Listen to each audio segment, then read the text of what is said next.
બેખબર રસ્તાઓને લઈ પ્રજા ત્રસ્ત। આપ કાર્યકર્તા દ્વારા ભાજપનો ઝંડો ખાડામાં ફરકાવી નોંધાવ્યો વિરોધ।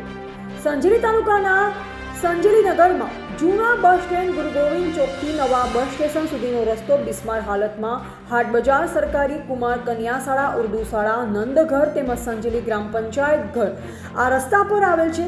બાળકોને શાળાએ આવવા જવામાં ખૂબ જ મુશ્કેલીનો સામનો કરવો પડે છે। હાટ બજાર હોવાથી વેપાર અર્થે લોકોનું પણ અવરજવર વધારે છે તેમજ સંતરામપુર ડેપોની બસો આ રોડથી નવા બસ સ્ટેશન આવે છે જેથી વાહન વ્યવહાર માટે તેમજ અકસ્માતનો પણ ભય રહે છે જેથી આ રોડ સરકારની કોઈપણ યોજનામાં લઈ સત્વરે બનાવી આપવા માંગ કરવામાં આવી। જિલ્લા વિકાસ અધિકારીને આવેદનપત્ર આપી રજૂઆત કરવામાં આવી। રિપોર્ટર વિજય ચરપોટ, ગુજરાત અપડેટ ન્યૂઝ, સંજેલી।